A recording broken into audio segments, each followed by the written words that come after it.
Namaskar. Good evening.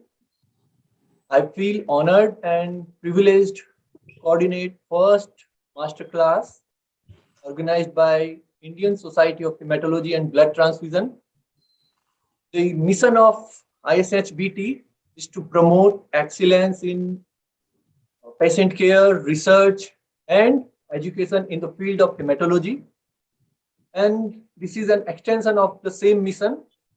This masterclass is being organized for postgraduates of field of medicine, pediatrics, pathology, laboratory medicine, and transfusion medicine. And I would invite President ISHBT, Dr. H.P. Pati. Sir is retired professor from Department of Hematology, All India Institute of Medical Sciences, New Delhi. Over to sir. Dear friends, the virtual masterclass in hematology is a venture of academic venture of ISSBT, and it is actually the secretary, Dr. Maitri Bhattacharya. It is her brainchild, and she brought this, and we all overwhelmingly accepted, and because it is really a need of the hour, and it will help our postgraduate students throughout India, and they will be academically benefited because the the teachers will be again from throughout India, and that will be a very big plus point. And again, this will be also an interactive program, so you can clarify your doubts at the end of the talk. And I wish a great success of this academic activity program. Thank you. Thank you, sir. Now I request Dr. Maitreyi Bhattacharya, Honorary Secretary, ISHBT, say a few words. Ma'am is Director, Institute of Hematology and Transfusion Medicine, Kolkata. Over to ma'am. Good evening to all the faculties present here and to all the students. This class is basically meant for the postgraduate students only from pathology, medicine, pediatrics, and other transfusion medicine, other streams also. So we realize that hematology is not there in each and every medical college of India. So just to help the students to have a clear idea about the hematological problem, we plan to start this masterclass. So students, this is a class for you people. So clear your doubt, whatever question you have, the teacher will clear your doubts, and you can suggest your topic also, which you need a class on that topic. That option is there in the website also.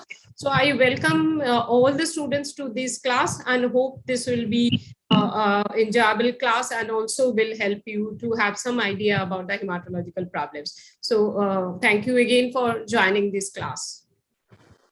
Thank you, ma'am. I request Dr. R.K. Jaina, Honorary Secretary, Indian College of Hematology, say a few words about the masterclass. Sir is Professor and Head, Department of Hematology at SCB Medical College, Odisha. Over to sir. Okay, good evening, friends and colleagues and postgraduates. The masterclass in hematology was a good initiative by Indian Society of Hematology. I must congratulate Professor Maitri Bhattacharya for conceiving this innovative idea, and all the office bearers of ISSBT and President Professor Pati for making it possible.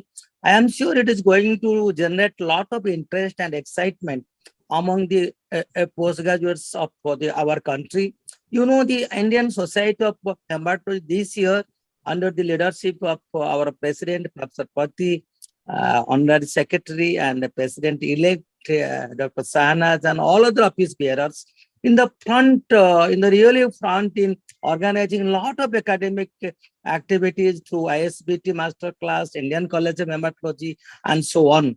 I am sure it is going to create a tremendous amount of interest among not only the postgraduates, young hematologists and others, even among the public, in creating an awareness and generating interest in the field of hematology. On behalf of Indian Society of Hematology, I welcome all the postgraduates to this very interesting master class. I'm sure it's going to create a very great success and interest among the postgraduates. I wish all the success for this program. Over to Abhishek, please. Thank you, sir. Now, I request Dr. Shanaz Khodaizi, President-elect ISHBT, to say a few words first about masterclass. Ma'am is consultant hematology and transfusion medicine at PD Hinduja Hospital and Medical Research Center, Mumbai. Ma'am has dual role today. Ma'am will also be taking first masterclass. Over to ma'am. Good evening, everyone, my colleagues, students. Before I begin, I would like to congratulate Dr. Maitri on this great initiative and ISHBT for coming forward and organizing this masterclass so fast. We all put our heads together and decided on some initial few programs, and it's going to be very beneficial to all the postgraduates and especially those doing their post-graduation in medicine, because as someone rightly said, hematology is not very extensively taught in any of the lectures. So in fact, I have even urged the students from my institute to attend all the master classes. It will be hugely beneficial to them. And I also am greatly honored that I've been invited to talk at this first master class. And I'm going to talk on approach to anemia. It's correctly the first topic in any hematology academic session should be on anemias, because it's so extensive and so difficult even today to correctly diagnose anemias. So I begin with my talk on approach to anemias. Now, anemia is one of the most commonly encountered conditions that we see in clinical practice. It is estimated that about 6% of the US population is affected with anemia, and about 10 million new cases of anemia are seen every year in India, and it affects about 50 to 60% of our population. Now, by definition, anemia is the decrease in the number of red blood cells or hemoglobin content, resulting in reduced oxygen carrying capacity of the blood. This results in decreased oxygen, which is transported to tissues, causing end organ damage. Therefore, it has to be diagnosed and treated early. Measurement of total RBC mass requires special radio labeling techniques, which are not routinely possible, very time-consuming, labor-intensive. Therefore, we come up with the most pragmatic definition of anemia, which is a hemoglobin level below lower limit of normal range for the age and sex of the individual. And the most popularly used reference range is the one which is published by WHO, in which anemia is said to exist if the hemoglobin is less than 13 grams per delta liter in an adult male, less than 12 grams per delta liter in a non-pregnant adult female, less than 11 grams per delta liter in pregnant females, and in children from 6 months to 6 years of age, and below 12 grams per delta liter in children from 6 to 14 years of age. Beyond 14 years, they start following the normal adult ranges. Now, evaluation of anemia is a huge challenge, and the treatment of anemia depends on the correctness and the promptness of the diagnosis. Therefore, lab plays a major role in the diagnosis of anemias. First and foremost, in any patient of anemia, we proceed to first establish that the patient has an anemia, and then we proceed to find the cause of that anemia, because anemia by itself is not a diagnosis, but it is a manifestation of some underlying disorder. Thus, even if you have mild asymptomatic anemia, which you have just picked up on a routine examination, it should be investigated so that the primary problem can be diagnosed and treated. And here I can say that lab parameters are more useful than clinical findings for the approach of the diagnosis of anemias, because lab findings are quite non-specific, because the common symptoms in anemia will be very non-specific, such as dyspnea on exertion, easy fatigability, palpitation, faintness, giddiness, sometimes headaches, tinnitus, lack of concentration, drowsiness. Patient can come with any of these. Or if the patient has some dark urine, jaundice, excess menstrual bleeding, etc., you can say that these are the cause of anemia. History is very important in all cases of anemia, onset, the duration of that anemia is important, whether it's acute, like a blood loss anemia, or it is a chronic anemia occurring from a long period of time. Family history is very important to rule out some genetic anemias. Diet, history of weight loss may be associated with malignancies, change in stool habits, bleeding, such as menstrual bleeding, fever, jaundice, dark urine. All these will point towards certain conditions, and therefore a good history taking is very important. Clinically, the patient comes with pallor, icterus. Sometimes you can find lymph nodes enlarged. Sometimes liver spleen is enlarged. You can see bruises if the platelet counts are low, and certain anemias associated with low turnover in the bone marrow, or aplastic anemia type of situations, or leukemia type of situations. And you can even find hemic murmurs. And less commonly, if the anemia is advanced, patient can be in CCF also. So the severity of the symptoms depend more on the duration than on the severity of the anemia. Now, the classification of anemia is based on multiple parameters. First is on the morphological or cytometric findings that depends on the cell size and the hemoglobin content of the red blood cell. Second classification is the erythrokinetic, which depends on the rate of the RBC turnover, whether there is more production of RBCs in the marrow or less production. And third is the biochemical classification, which depends on any factor that is depleted, any factor that is required for synthesis of the red blood cells, and that is lacking or absent, and the anemia is caused by that. So these are the three types of classifications of anemia, and mostly we combine all three when we come to some diagnosis or some conclusion of anemias. Now, based on the morphological or cytometric or cell size of the anemias, we find anemias which have a normal MCV of 77 to say 95 femtoliters, varying a little bit here and there depending on the population.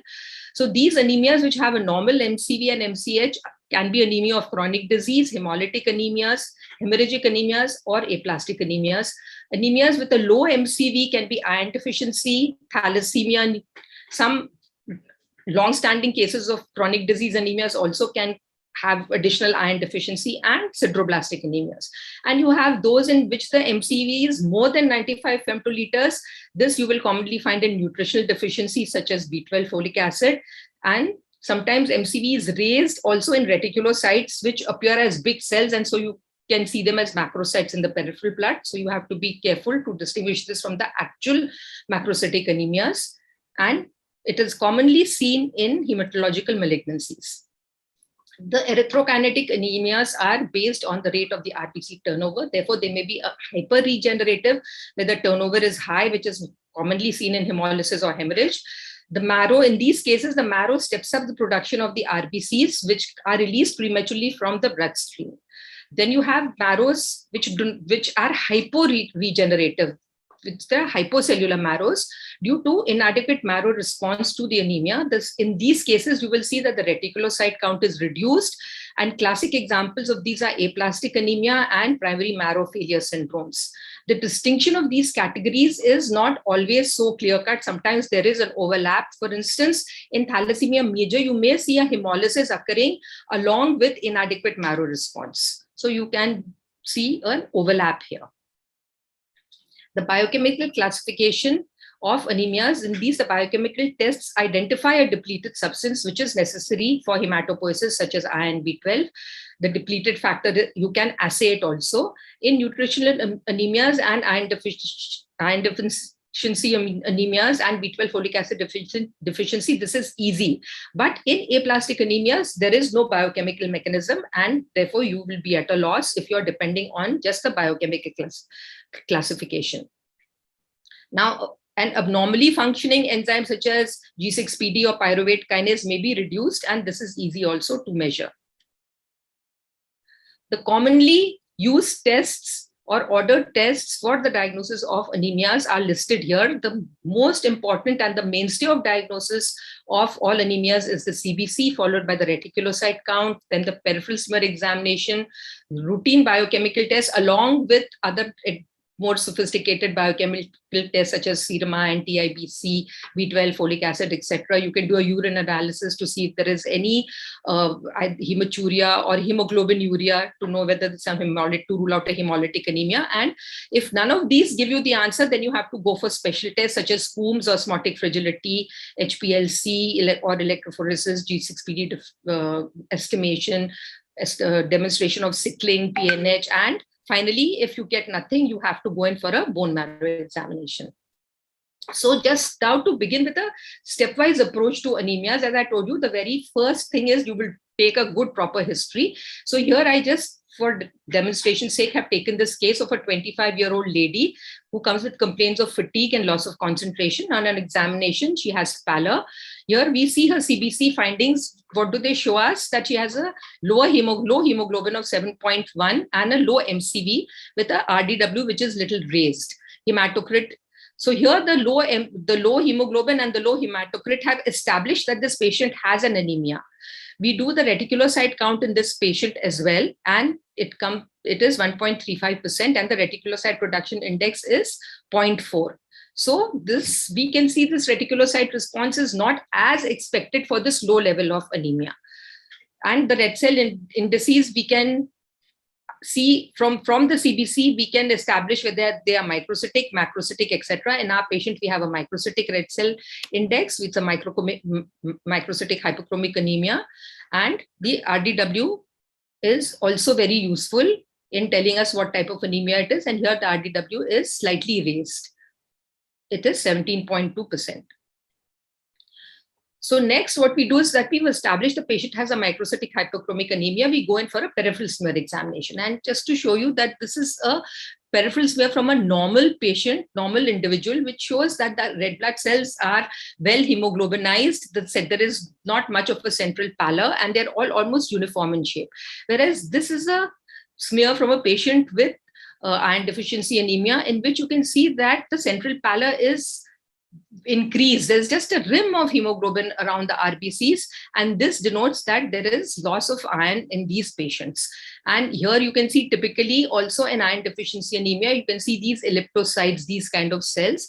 Many times in iron deficiency, you can see a lot of target cells. So sometimes this can get you confused with the thalassemia trait. And in advanced iron deficiency, you will see a lot of these ovulocytes and elliptocyte and poikilocyte type of cells. So once you see that you have a microcytic hypochromic anemia, you can think of these following conditions: iron deficiency, thalassemia trait, some cases of anemia of chronic disease, some blood loss anemias, long-standing ones. The immediate ones will be normocytic normochromic and sideroblastic anemia. Therefore, the three most common causes of microcytic hypochromic anemia, as I told you, are nutritional, due to iron deficiency, thalassemia trait, and some anemias of chronic disease. And as I told you, the RDW is a very, very useful parameter, and we use it to distinguish between iron deficiency and thalassemia. It is usually expressed as CV or SD. We normally look at the CV, and it actually tells us the red cell anisocytosis. That is, that there are red cells with varying sizes in the smear that you're seeing. So some are microcytic, some are normocytic, some may be reticulocytes, which are macrocytic. So that is why you have a high RDW in these cases. The normal RDW is 13.4 plus minus 1.2, with the mean being 14.6, or the upper limit being 14.6. Then this, as I told you, is an early indicator of iron deficiency. It will increase in iron deficiency much more than it will in thalassemia trait. Thalassemia trait, it might even just be normal, not necessary that it increases, or if it increases, it will increase minimally. So once we've done that, the next investigation, which is very, very necessary for us, is to do the reticulocyte count. But somehow I find that reticulocyte count is a much underutilized test in hematology. People will do reticulocyte count last instead of ordering it earlier along with the CBC, because you see it has so many uses and it can actually differentiate between so many different conditions. Of course, manual reticulocyte counts are very good, but they are subject to viewer variations, and it depends, it's very subjective, and may not be as accurate as the reticulocyte counts that you see on the hematology analyzers.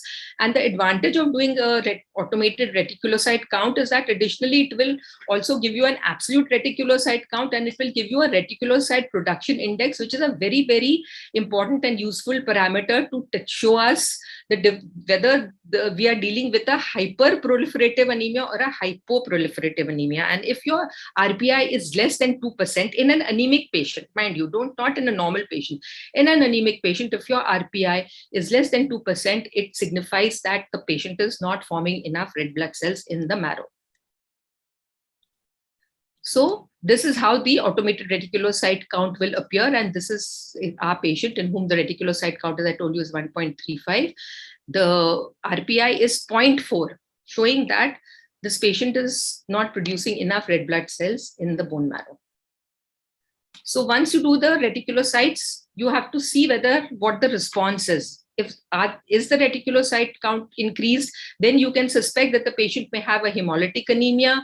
There may be blood loss. There may be recovery from iron and B12 deficiency. When these patients are given treatment, the reticulocyte count starts to go up. And in some cases of drug-induced anemias, you can have a high reticulocyte count.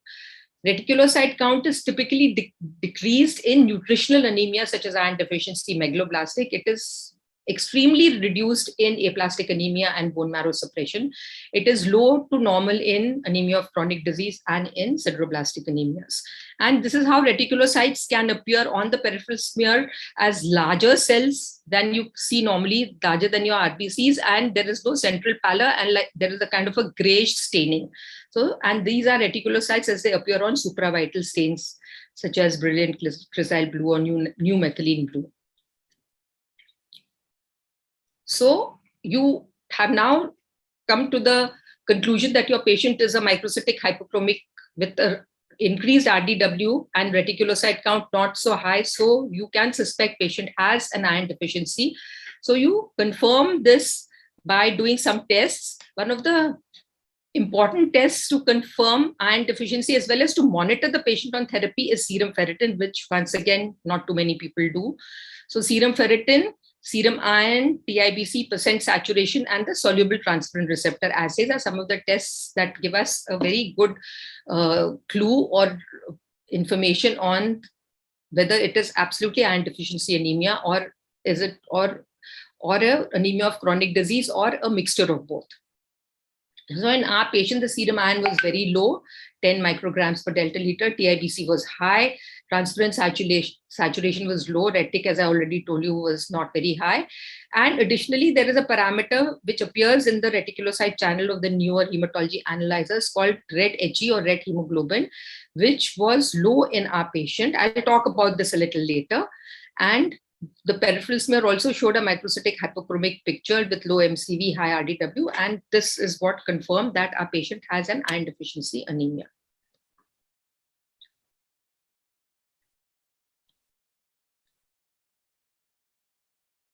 Now, serum ferritin is a very important test to be done in iron deficiency anemia cases, because it's the earliest biochemical marker which changes in iron deficiency. It is also most accurate in the absence of infection, but the reference range for men is 24 to 336 micrograms per liter. For women, it's 11 to 307 micrograms per liter, but a value of more than 100 micrograms is considered as adequate stores. However, it has a huge limitation, and that is that it is an acute phase reactant and it will rise in infection and inflammation. Therefore, in anemia, in iron deficiency anemia, it may be falsely elevated. Therefore, in our setting, it is of limited use, and the better marker or the gold standard, we could say, for iron stores is bone marrow iron. However, this is a not ideally recommended because it is such an invasive procedure, and just to, when we have a easily done serum test to do a bone marrow just to see bone marrow stores is, I think, not correct in this day and age.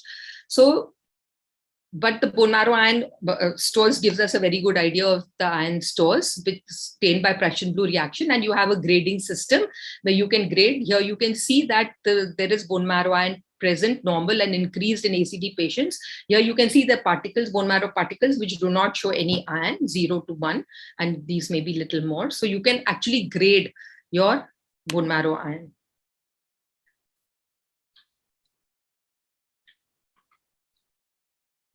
The newer tests which are available to us for diagnosing iron deficiency anemia with great accuracy and for being able to differentiate it from anemia of chronic disease are the soluble transferrin receptors, which are a truncated form of the transferrin receptors, and they are seen in the plasma. Transferrin receptors are normally seen on the surface of the erythrocytes, erythroid precursors in the bone marrow, and they bind to the iron which is around them in the reticuloendothelial cells, and they internalize this iron into the erythroid cell.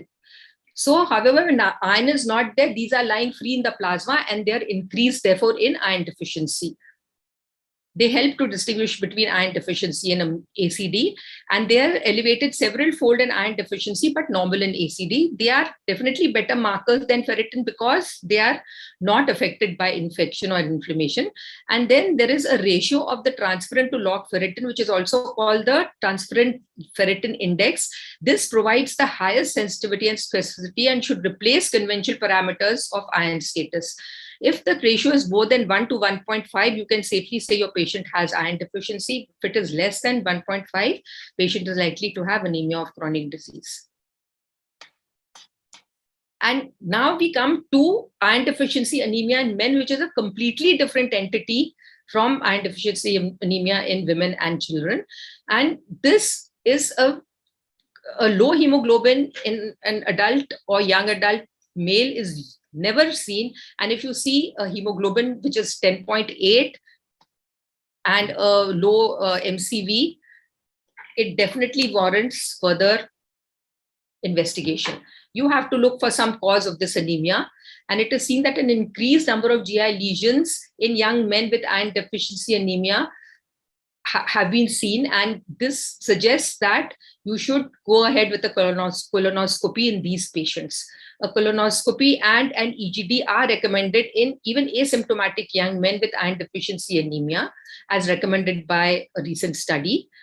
Now, compared with men without iron deficiency anemia, asymptomatic young men with iron deficiency anemia have an increased proportion of gastrointestinal issues such as villus adenoma, colorectal cancers, IBD, and gastric ulcers. Therefore, this is one population which should not go uninvestigated and undetected. Now we come to the next cause of iron deficiency anemia, which is a thalassemia trait. And typically you will see a hemoglobin in these patients, which is not very low, but the MCV is extremely low and the RBC count is very high, as you can see over here. And the RDW in these patients is just about normal. It's just very, very marginally increased. So this is from the CBC itself, you can get a clue as to what the diagnosis could likely be. And the next step would be to do a peripheral smear examination where you see microcytic hypochromic cells, you see target cells, and you typically see cells which show basophilic stippling or punctate basophilia. This is more often seen in thalassemia trait than in IDAs. Then you go ahead and you do whatever, if you have an electrophoresis or if you have an HPLC, you do HPLC and you can see that there is a raised peak in the A2 region. The A2 is 5. Here you have A2 band, which goes with the E band, it's increased. And the Menzer index is a rough index, but I think it serves fairly well to assess, to diagnose thalassemia traits. And especially when you are not very certain, when you've done an HPLC and you're getting some borderline values, it's good to do a Menzer index to find out whether your patient is more likely to be iron deficient or more likely to be a thalassemia trait. Now, some of the newer hematology analyzers have incorporated many newer parameters which can diagnose iron deficiency much more early than the conventional markers. And these are known by different names. So you can actually have the hemoglobin, measure the hemoglobin in the RBCs, which is the RBC-HE or the CHCM. Now you can measure the hemoglobin in the reticulocytes.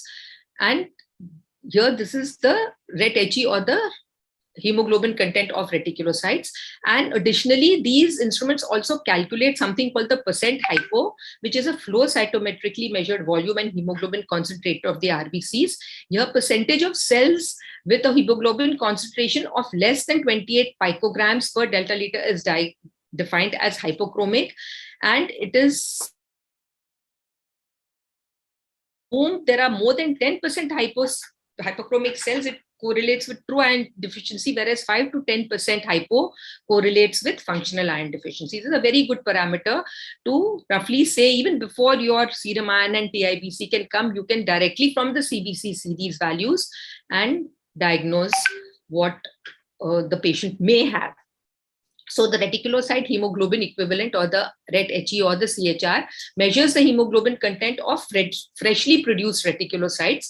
That is why it is such a good parameter, because the reticulocytes mature in the bone marrow for 1 to 3 days and they circulate in the peripheral blood for 1 to 2 days more. Therefore, this RET-HE will measure your hemoglobin available for erythropoiesis in just 4 days prior to what you're measuring. It reflects the actual iron supply for hemoglobin synthesis in the bone marrow. Advantages are that it is a direct assessment of iron, which is actually used for biosynthesis of the hemoglobin. Your typical biochemical markers are only indicators of iron supply. They just tell you how much iron there is in the body, but they don't really tell you whether that iron will be incorporated or not into the for erythropoiesis or for synthesis of your respiratory enzymes. The conventional hematological parameters, which we have so far been looking at, like MCV, MCH, are only affected at a later stage in iron deficiency, because we know that the RBC lifespan is about 80 to 120 days. And only then, once the RBCs are cleared out, will the new RBCs show any change in the situation. Whereas in RET-HE, within 4 days, if you're given iron and if it is incorporated within 4 days, you can see a rise of the RET-HE, showing that your treatment has worked. The other advantage is that RET-HE is not affected by inflammation, unlike ferritin. Also useful in monitoring response in CKD patients to erythropoietin and IV iron therapy. And an increase in RET-HE indicates that the therapy is acting. The main thing about this parameter is that there is no other such test available. You cannot calculate it manually, and no other test gives you this kind of information. The importance of RET-HE has been recognized so much that even the guidelines for estimation of anemia in CKD have incorporated measurement of RET-HE as one of the parameters to diagnose functional iron available for erythropoiesis. And this has been published in the European best practice guidelines. So we established the normal range of RET-HE in our hospital, and we found that in males it was 28.7 to 34.1 picograms, and in females it was 27.7 to 33.4 picograms. And because we had done a study where we compared the sensitivity and specificity of RET-HE to serum ferritin and serum iron studies to see the effectiveness of this parameter in early diagnosis of iron deficiency. And our results showed that with an ROC of 0.999, and when we employed a cutoff value of 28 picograms for the RET-HE, we found that below 28 picograms, it was possible to diagnose iron deficiency anemia with a sensitivity of 100% and a specificity of 97.9%. We found this very useful, and we actually use this parameter in our hospital. Now we come to the normocytic normochromic anemias, or the hemolytic anemias, in which the MCV is normal at 80 to, say, 100 femtoliters. Some people take it as 76 to 95 femtoliters. And there are many overlap anemias in this normocytic normochromic range. However, again, reticulocyte is an important parameter here. If it is increased, if you see a normocytic normochromic anemia with high reticulocyte count, you can safely say it is maybe due to hemolysis, or it is a post-hemorrhagic anemia. If the reticulocyte count is normal or low, you can be looking at an anemia of chronic disease, renal disease, liver disease, any of the chronic conditions, bone marrow disorders like aplastic anemia and pure red cell aplasia, etc. In anemia of chronic disease, I have just taken the CBC from one of our patients who was a 28-year-old male who comes to us regularly. He's a known case of chronic kidney disease and comes to us for dialysis. Here you can see his hemoglobin is very low, 5. Normally you don't see such a low hemoglobin in ACDs, but in this patient, it was very low. However, the MCV is normal and the reticulocyte, the RDW is 17, slightly raised, and the reticulocyte count is reduced, much reduced, 0.13. And the peripheral smear examination showed a very unremarkable normocytic normochromic type of anemia.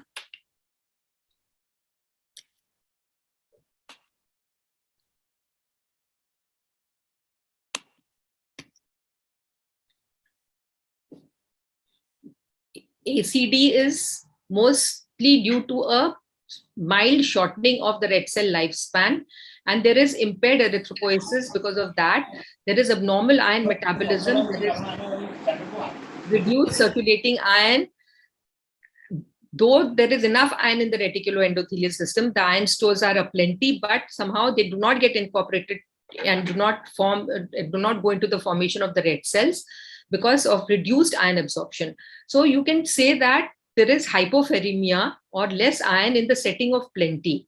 Iron stores are plenty, normal or increased, but it is not being made available for erythropoiesis. Lab diagnosis in ACD is mainly an anemia, which is mild to moderate.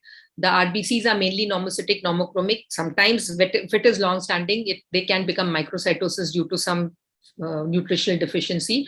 Reticulocyte count is normal or reduced. PS is unremarkable. Bone marrow iron stores are normal or increased, and the soluble transferrin receptor assay is normal.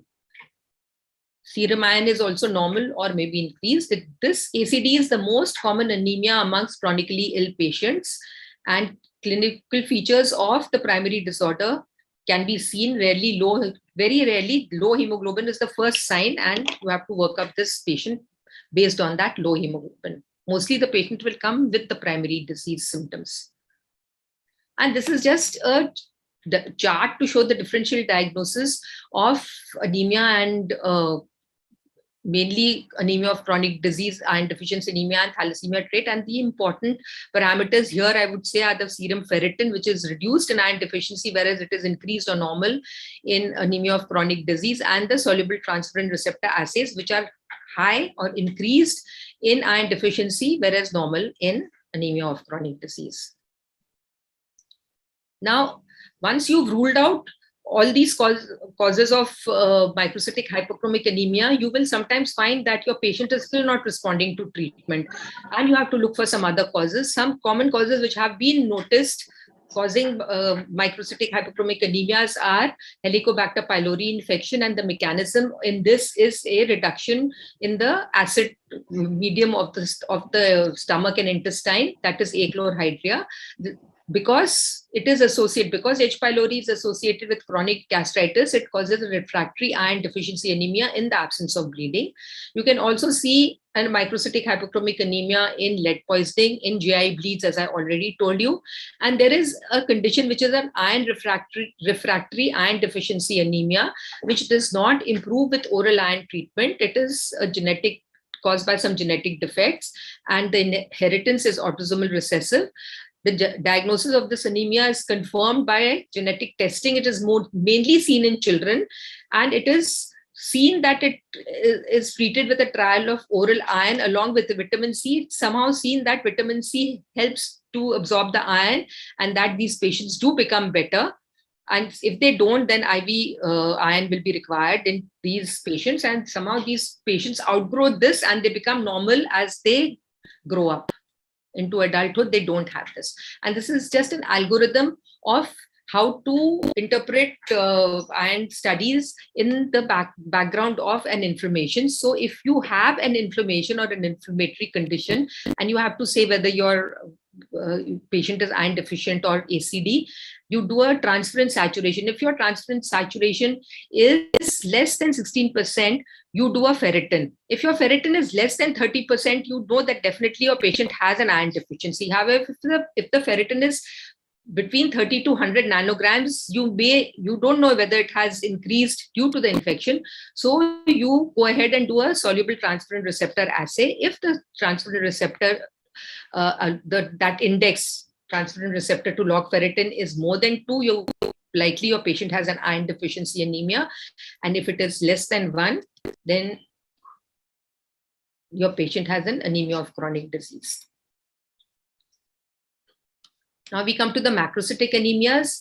Any anemia with a low hemoglobin and an MCV of more than 95 femtoliters is a macrocytic anemia. Macrocytic anemias may be megaloblastic or they may be non-megaloblastic.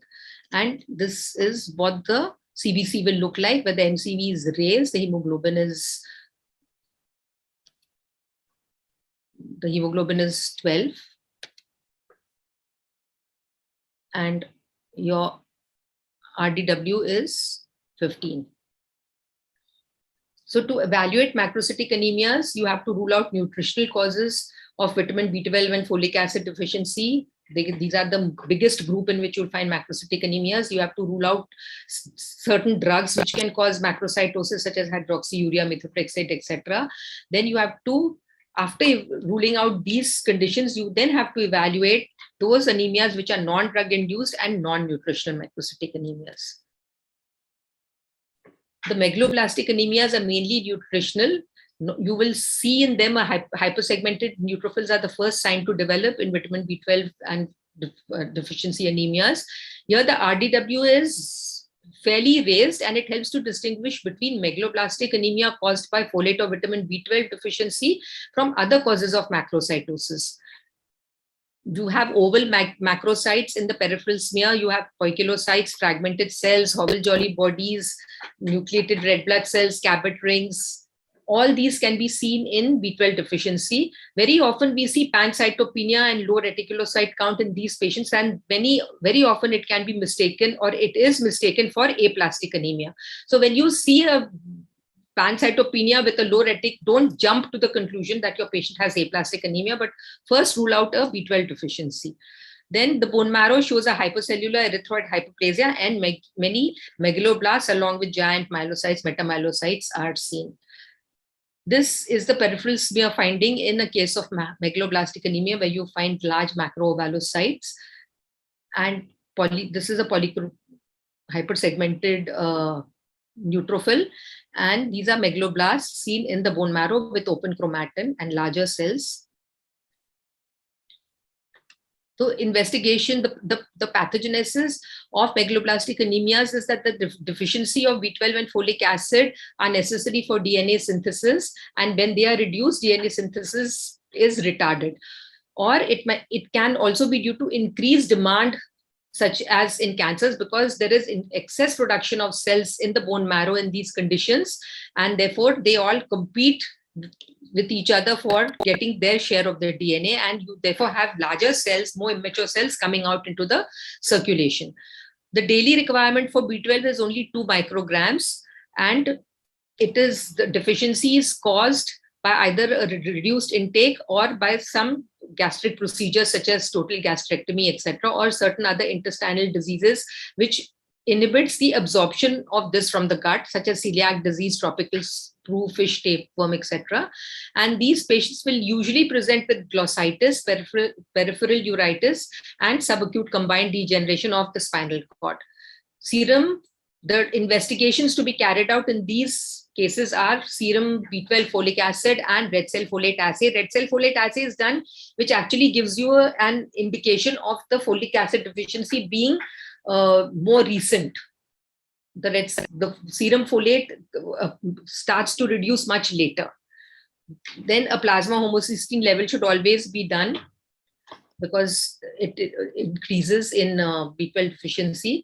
Methylmalonic acid rises in B12 deficiency. Then tests for B12 absorption, such as pernicious anemia. Pernicious anemia is due to impaired absorption of B12, and it can be in pernicious anemia, you will find antiparietal cell and anti-intrinsic factor antibodies. We come to the normocytic normochromic anemias, which are now the hemolytic anemias. These can be intravascular or extravascular. The intravascular, the intravascular hemolytic anemias can be mechanical, such as you see in microangiopathic hemolytic anemias, seen in DIC, in thrombotic thrombocytopenic purpuras and hemolytic uremic syndromes, and in the HELP syndrome. And sometimes they, due to other conditions such as transfusion reactions and in PNH. And the extravascular ones, intravascular is when the hemolysis is occurring inside the blood vessel, and extravascular is when the hemolysis is when the red blood cells are destroyed in the spleen. And most of the hemolytic anemias will be extravascular. They can be immune mediated, which are the autoimmune warm and cold antibody hemolytic anemias, and they can also be drug infused, and in sometimes the transfusion reaction. The intrinsic RBC defects, such as enzyme deficiencies, hemoglobinopathy, sickle cell disease, etc., and membrane defects such as hereditary spherocytosis, all manifest as extravascular hemolytic anemias. Infections such as malaria can cause hemolytic anemias, and other conditions such as hypersplenism, Wilson's disease, copper and lead poisoning, etc., can all cause hemolytic anemias in which the RBCs are all destroyed in the spleen. Additionally, in hemolytic anemias, the defect can be intracorpuscular, that is within the RBC itself, or extracorpuscular, which is the acquired type. Mostly the intracorpuscular will be inherited, such as hereditary spherocytosis or thalassemia, sickle cell, where the red cell itself is not normal and therefore more prone to early destruction. And the extracorpuscular defects are mainly the acquired ones, such as the immune hemolytic anemias, then the fragmentation, as you see. So there is an overlap between the two classifications, but just to give you an idea that this classification can be done in both these ways. You can have fragmentation in PNH, you can have hemolytic anemia infections. Non-immune mechanisms, such as some mechanical anemias like cardiac hemolytic and microangiopathic hemolytic anemias, and certain chemicals, drugs, infections, burns, all can cause lead poisoning, can cause hemolytic anemias. So the signs of increased red cell destruction in hemolytic anemias will be a raised serum bilirubin, raised LDH, a low serum haptoglobin, and a low plasma hemopexin. And the signs of increased erythropoiesis will be raised reticulocyte count. You can see polychromasia or polychromatic macrocytes on the peripheral blood, and you can see a hyperplastic bone marrow with increased erythroid hyperplasia. The diagnosis of immune hemolytic anemia is commonly done by doing the Coombs test. It is characterized by shortened red blood cell survival and a positive Coombs test. Coombs test is a simple agglutination test used to demonstrate antibodies on the RBC membrane, and it is also called the direct antiglobulin test, or the DAT. Now, intravascular hemolytic anemias have a specific set of symptoms and findings. So the signs that you see in intravascular hemolysis are hemoglobinemia, hemoglobinuria, methemoglobinemia, and hemosideruria. When you see these four, you must suspect that your hemolysis is intravascular and look for causes of intravascular hemolysis. So the causes of hemoglobinuria can be in acute conditions or in chronic conditions. Acute is when you have given an incompatible blood transfusion. Immediately you will get hemoglobinuria, and the plasma hemoglobin or the hemoglobin in the urine will increase. You have drugs, infections, paroxysmal cold hemoglobinuria, black water fever, as you see in falciparum, malaria, burns, HUS, eclampsia, etc., snake and spider bites, all cause intravascular hemolytic anemias. And the chronic conditions in which you see intravascular hemolytic anemia are PNH, cardiac hemolytic anemias, and cold hemagglutinin disease. So you have hemolytic anemias due to red cell enzyme defects such as G6PD deficiency. G6PD deficiency is a sex-linked transmission. It protects the cell against oxidant damage. Therefore, when the G6PD is reduced, then you have the hemolysis. So normally this hemolysis you will only see after some drug intake or infections. The common drugs are antimalarials, acetanilide, dapsone, nitrofurantoin, etc. And you can have a screening test for G6PD, and you can also have a quantitative test for G6PD. The word of caution here is that when there is hemolysis, then a G6PD is not very useful, because when there is increased reticulocytes, the reticulocytes are rich in G6PD, and you may get a falsely normal G6PD in patients who actually have a reduced G6PD. Then pyruvate kinase is not commonly seen in India, and but it can be diagnosed by a fluorescence spot test. Then in spherocytosis, when you see on the peripheral smear, that may be due to a congenital hereditary spherocytosis or an acquired spherocytosis. Hereditary is inherited as an autosomal dominant trait due to abnormalities of the membrane protein spectrin. Lab diagnosis of this is a very simple thing that you do. First is on the CBC, you see that the patient has a high MCHC. It has been noticed that in hereditary spherocytosis, MCHC of the patient is high, even if the patient has an anemia, and increased osmotic fragility test and a negative direct Coombs test, because it is not an immune hemolytic anemia. And here you can see in the peripheral blood many spherocytes and some polychromatic macrocytes. Osmotic fragility nowadays is also done by the flow cytometry, and it is a very accurate test when done on the flow. You can use eosin-malamide, or you may not use it also. There are people who have validated this test without using eosin-malamide. And acquired spherocytosis is seen in autoimmune hemolytic anemia and hypersplenism in post-blood transfusion, and it is diagnosed by a positive direct Coombs test. And this is the typical pattern of osmotic fragility that you find when you're doing the osmotic fragility test, when you treat your blood with normal saline and see when the lysis happens. You have to measure this spectrophotometrically. And here, as I told you, the MCHC is high in these cases of hereditary spherocytosis. It is a characteristic feature, and it is more than the upper limit of normal in these patients. This increased MCHC is a result of mild cellular dehydration in these patients. Then you have the paroxysmal nocturnal hemoglobinuria, which is characterized by absence of GPI anchored proteins, which are the CD55 and 59. This leads to unabated complement activity and causing hemolysis in the patient. Additionally, you have a bone marrow failure in these patients, and you have prothrombotic conditions also in these patients, which can be used to be diagnosed by HAMS and sucrose lysis test, but I don't know how many people still do that. We have stopped doing that because now we have a flow cytometric method for very accurately predicting clones of PNH cells, and this is flow cytometry by FLAIR. Then you have a gel card also, where you can assess the proteins MIRL and DAF.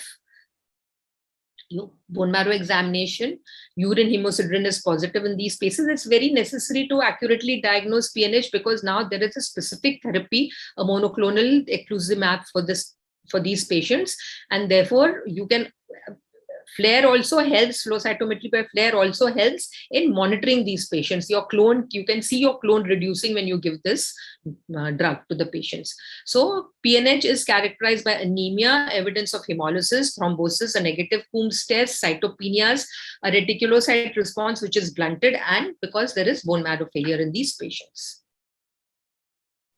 And then lastly, you have the mechanical hemolytic anemias, in which the RBCs are injured by excess physical trauma, and when they circulate in the vessels. This can be in the case of artificial heart valves, where the RBCs come across metal surfaces and are lysed, or in microangiopathic hemolytic anemia, which is due to thrombosed vessels or fibrin strands, which are seen in DIC, TTP, etc., where when the red cell is trying to negotiate these blocks, it lyses. So these are the mechanical, and here you typically, the hallmark of the mechanical hemolytic anemias is presence of schistocytes in the peripheral blood. And there is a definition by which a cell can be called a schistocyte, but these are typical schistocytes. So you can see these type of hemispheres with pointed edges are the schistocytes. And you can actually even quantitate schistocytes and monitor these patients on treatment. Lastly, hypersplenism. Any condition which causes an enlarged spleen will cause hemolysis. Therefore, you should think of this when a patient with chronic liver disease, leukemia, lymphoma, congestive heart failure presents with anemia and a negative Coombs test. Hypersplenism is characterized by pancytopenia and a hypercellular marrow. This is the hallmark of hypersplenism. The hemolytic anemia profile in our hospital that we use is a CBC with a peripheral smear examination, reticulocyte count, serum bilirubin, urobilinogen, LDH, hemoglobin HPLC, osmotic fragility, G6PD, stool for occult blood just to rule out blood loss anemias, then hemoglobin in urine, hemosiderin in urine, plasma haptoglobin, plasma hemopexin, plasma hemoglobin, methemalbumin, a direct Coombs test, and a test for PNH if warranted. So to conclude, I would say to effectively treat anemia, finding the underlying cause is very important. Taking a good history is as important.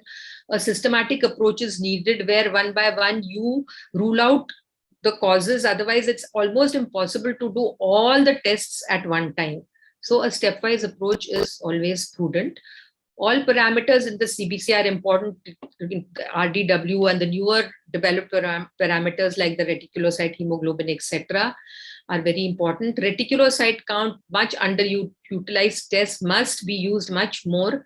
And it can, upfront, when used upfront, it can differentiate many different types of anemias. A good peripheral examination is still a must.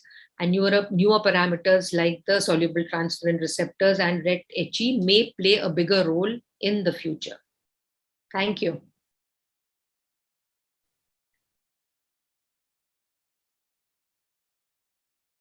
Thank you, ma'am. Thanks a lot for a very, very informative and enlightening lecture. And I hope not only pathology postgraduates or clinical postgraduates, many consultants must have been benefited by this lecture. So should we take questions, ma'am, now?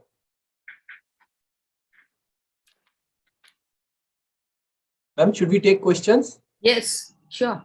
Dr. Hariharan is asking, can we differentiate hypersegmented neutrophils found in vitamin B12 deficiency versus those which are found in sepsis? I don't know the reason for finding hypersegmented neutrophils in sepsis, but I'm not aware of that. If anyone knows the answer, Abhishek, do you? Exactly. I think may not be able to differentiate between these two type of neutrophils, but yes, one we can say that a person is identified by his or her company. So by looking at macrocytes, macroovelocytes, and toxic granules. Yeah, associated features. Yes, ma'am, associated. Yeah. Features. I think not, yes. We are waiting for questions, ma'am. We have 1 more minute. We have one more question. On what day should we use RET-HE as a parameter to assess response to iron therapy? The question is asked by Dr. Manali Satiza. On what day should we use RET-HE to see the response to iron therapy? Yes, ma'am. Actually, you can use it because reticulocytes are forming every day and changing every day. So basically, you can use it almost, say, within 2 to 3 days, but ideally speaking, use it after 4 days, 4 to 5 days. I have monitored many patients and know that after 4 to 5 days, it's the first parameter to increase the RET-HE. the serum iron, the PIBC. Because I've done some studies and I've done all these parameters on all the days, they don't increase. The red HE is the first parameter to increase. So do it after 5 days of giving oral iron. Thank you, ma'am. The next question is from Dr. Rajesh Kumar. He's asking, what are the serum ferritin and serum iron cutoff values in iron deficiency in normal persons and in patients of chronic kidney disease? See, that's the thing. There are no cutoff values as such for serum ferritin and serum iron. There are no cutoff values. It's only that serum iron is reduced in anemia, in iron deficiency anemia, whereas it is normal or increased in. Therefore, these parameters don't accurately tell you or don't accurately distinguish between iron deficiency and anemia of chronic disease. Therefore, to use serum ferritin and to use soluble transferrin receptor assays and to use red HE gives us more idea of these conditions. And sometimes you don't find only iron deficiency and ACD, but there can even be an overlap. An ACD patient may go into iron deficiency, in which case your red HE will be reduced. If the ACD patient does not have an iron deficiency, but the patient will have anemia. And the ferritin depends very much on inflammation, and all these patients have inflammation infection, so it is not very accurate in ACD. Dr. Hariharan is asking one more question. Vitamin B12 deficiency treatment, dose and duration. He's asking, can you tell him what is the dose and duration for treating vitamin B12 deficiency? Vitamin B12 deficiency, mainly if it is not pernicious anemia, and if there's no achlorhydria, or if there is no antiparietal cell antibody, and there is basically, if the absorption is proper, you can give oral tablets, oral therapy. I don't exactly know the dose of vitamin B12, but oral tablets can be given. And if you see that there is no response to oral therapy, in that case, you will give injections of one of either Neurobion or any of those injections. Maybe it can be better answered by Maitri. Ma'am. Yeah, like for vitamin B12 deficiency, if we initially till we get the report of antiparietal cell antibody or anti-intrinsic factor antibody, we start injectable only. That injectable dose is around 1000 microgram of vitamin C that will be given per day. This you can give intramuscular or intravenous. It can be given at home also, deep intramuscular. Intramuscular injections are a little bit painful. The dictum is that you will have to give daily injection for 7 days. And after that, you will have to give weekly injection for 4 weeks and then monthly. If it's a pernicious anemia, it will continue like that. And once you got the report of antiparietal cell antibody or this thing, anti-intrinsic factor antibody, these are negative, then as told by Dr. Shahnaz, then you can omit injection and start oral therapy only. And this is basically a dietary deficiency in those cases who are vegan, like strictly vegetarian, Yes. meal product also, they suffer from this type of megaloblastic anemia. Yeah. Right. Thank you, Maitri. Next question is from Dr. Siaram Didel from AIIMS Jodhpur. He's asking, what are other probable causes for chronic hemolytic anemia in India other than thalassemia and autoimmune hemolytic anemia in pediatric age group? What the causes of hemolytic anemias? Yes, ma'am. Chronic In hemolytic anemia in pediatric age group other than thalassemia and AIHA. You have spherocytosis, you can have sickling, you can have all the inherited disorders, mainly the G6PD deficiency. intracorpuscular, G6PD, etc. All that. If you're giving any medication, those are the main causes in childhood that we see. Dr. Harshini is asking, what are the features in blood picture with hypersplenism? Hypersplenism, typically you'll get a may have enlarged spleen, and you will typically get a pancytopenia and when you do the marrow, you will see that there is a hypercellular marrow. Those are typical features of hypersplenism. that we see. And because many times when there's a pancytopenia and you're thinking of an aplastic or some bone marrow failure syndrome, and you do a bone marrow in these patients, you will get a hypercellular normal looking marrow. No abnormality seen in the marrow as such. Next question is again from Dr. Siaram. He's asking, any method to confirm diagnosis in such rare cases? Possibly he's asking about chronic hemolytic anemia. Is there any genetic panel available? Not really. You have to ask for whatever test you're suspecting. There is no panel as such available. I don't know if any of the molecular labs have come up with a panel for, but I don't think there is. We do it based on the case. Yes, On a he's case basically basis. asking possibly particularly about one particular case. So we can discuss later, Dr. Siaram, this case with ma'am. Next is Dr. Srihari is asking, how common is PNH in India? Should we test for PNH in all non-immune hemolytic anemias? PNH, after we started doing by flow cytometry, we find that it's not still very common, but there are many times when you just find no cause of the low anemia, and then the patient goes into a bone marrow failure type of situation. Sometimes the patient can have some thrombotic symptoms as well. So in many of these cases, we do PNH. We do get some PNH, very tiny clones, but we do get, and that is good enough for the hematologist to start treatment. Maitri, what do you think? Yeah, like my clue is that once you are suspecting a hemolytic anemia, like anemia, jaundice, splenomegaly, and your lymphocyte count is not proportionate to the hemolysis, like it's hemolysis, correct. Reticulocyte with a hemoglobin of 6 gram or 5 gram. So there is ineffective erythropoiesis plus hemolysis. So when two combinations are there, clearly you should suspect, and you can screen by doing a urine hemosiderin also before or a flow cytometry or a HAMS test also, though we are not doing HAMS test routinely nowadays. We used to do HAMS, but now we stopped doing because every time you have to prepare the reagents afresh, and now that we're doing flow, we don't do. But like this is a clue that's to the students that whenever you will get a hemolytic anemia with ineffective erythropoiesis, you should think. Other clue is that if you have a low ferritin, normally in hemolytic anemia, ferritin level is either normal or high.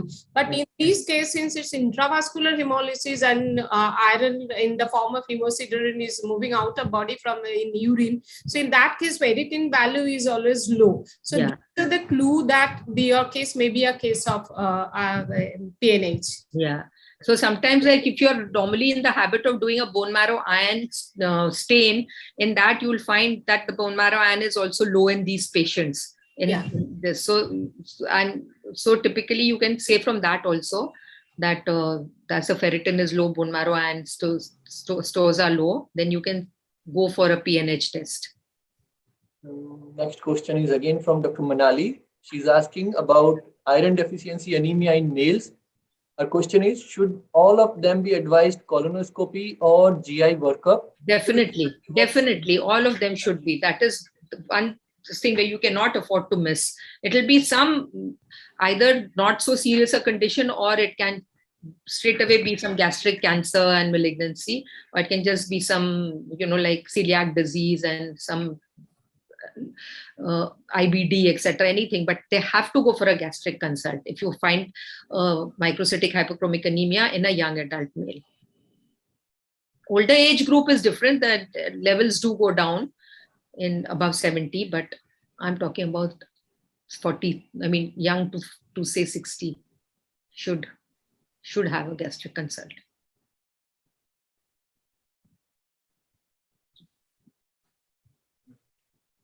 We have no more questions. Great. Sorry, ma'am, one more question. Dr. KRS is asking, how much bone marrow iron is true value? How much? Bone marrow iron is true value. I don't get the question exactly, ma'am. Normal is normal. How much bone marrow iron?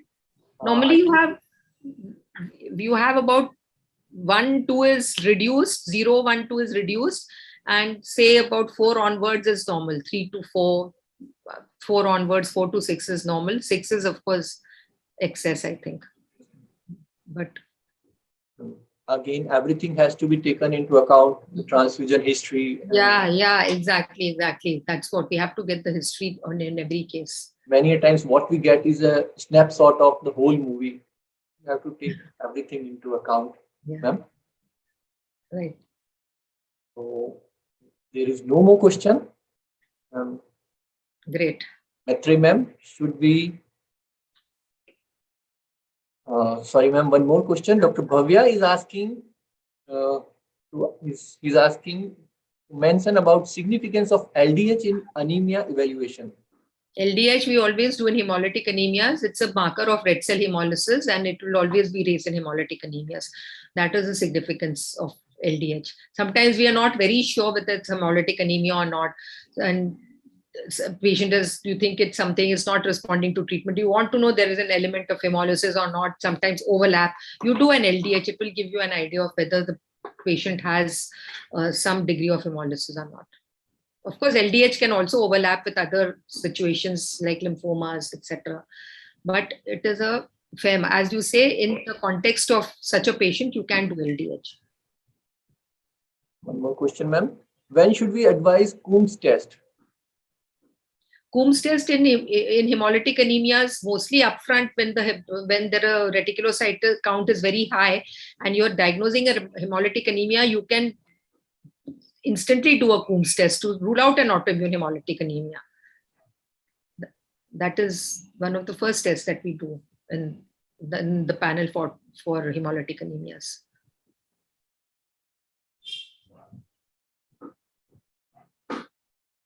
As we do not find any more questions, maybe conclude, Maitre ma'am.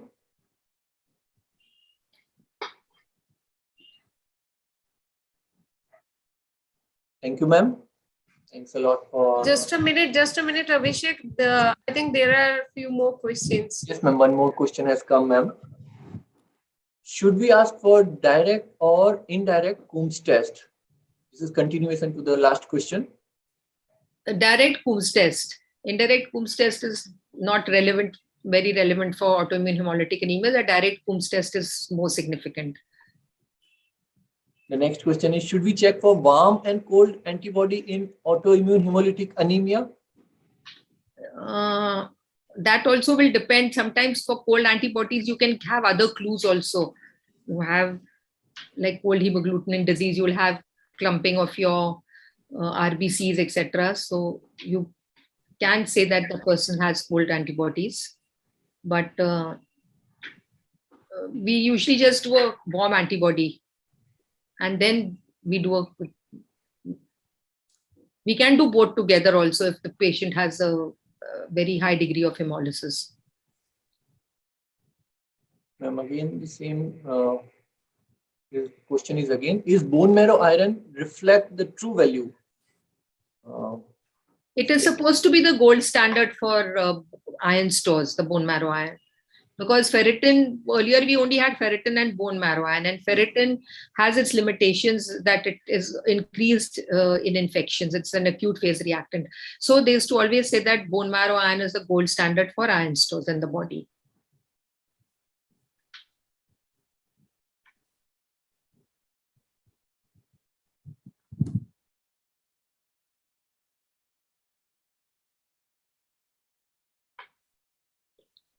No more questions? No more questions, ma'am.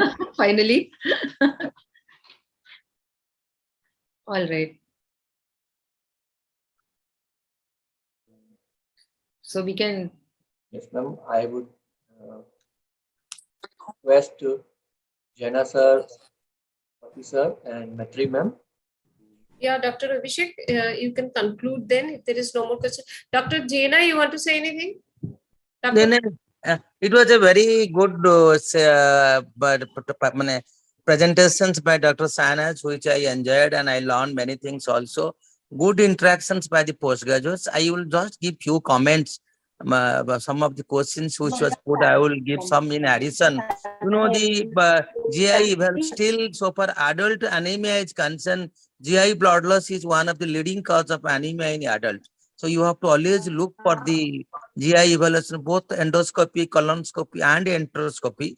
If the patient is a poor, cannot afford because it is expensive investigations, then you can treat in the lunch. Suppose you are presuming an iron deficiency anemia, treat it. If the hemoglobin does not improve as per your expectation within 2 weeks, then you must do the That's GI so- evaluation in the yes, form of endoscopy, colonoscopy, or the even enteroscopy to rule out any malignancy, any tumor, which we have seen in our clinical practice also. My second comment will be all by if it's autoimmune hemolytic anemia, when you are ordering the Kumte diet, always you look for the whether it is a warm antibody or cold antibody mix because the management differs accordingly. So that's a mandatory. You should look the profile of antibody and accordingly you have to categorize all these things. I think these are the two comments which I want to give. That's all from my side. And it was a wonderful talk which I enjoyed and I learned many things also. thank you. Thank you. So over to Abhishek. Thank you, sir. So I must thank. Dr. Pati, Dr. Pati is there. Yes, he can give some comment. sir, you are muted.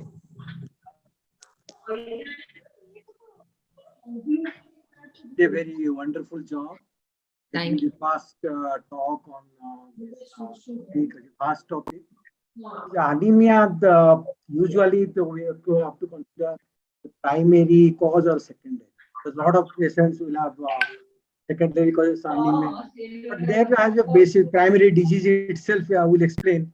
So that actually is not part of this topic. And obviously the ones where no cause available. Yes. Again, many conditions where the one is a marrow failure. That's Yes. actually a major group. Needs more attention. In that, even PNH also would come. Yes. Aplastic anemia. That is like a separate topic in itself. This is just like an overview. Yeah. Such a vast topic. Cases with organomegaly, splenomegaly, hepatomegaly. Again, that's a completely different Yes, set of yes. diseases. Yes, So yes. it's a very vast. I think well, I appreciate that lot of questions. That's a good participation of the audience, and that's more important. We look forward to the next talk and Yes. let many people, more people join. Thank you. Dr. Abhishek. Dr. Abhishek. Hello, Yes, sir. Dr. Abhishek. Yes, sir. Thank Yes, you, sir. sir. I want to give some few more messages because the relevance and importance of anemia. If you look at the incidence of anemia, it's still the commonest the commonest illness across the globe, and its incidence is the highest in India. Probably the Indian population, it is almost 60% of the Indian population they are anemic, and our national productivity can be improved by more than 20% as per the WHO. It is a significant contribution for infant mortality, maternal mortality, and our low productivity also. And paradoxically, in spite of our best effort by government agency, the anemia incidence is not coming down.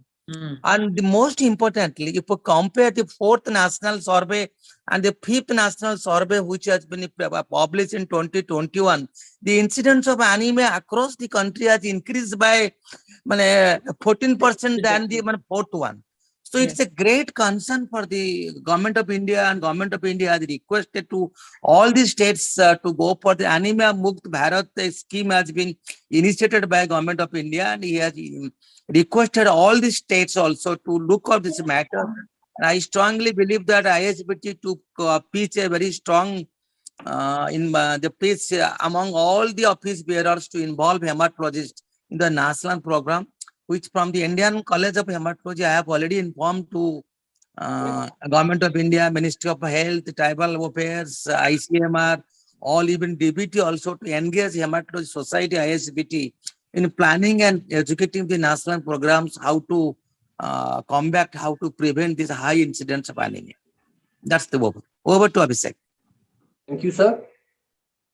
So I must thank organizers, office bearers of ISHBT, and ma'am, Shanaz ma'am, for organizing and giving a wonderful lecture. I think before we conclude, I want to thank Abhishek for very well conduction of this session and giving us the time. So thank you, Abhishek. Maybe in future also again we'll call you.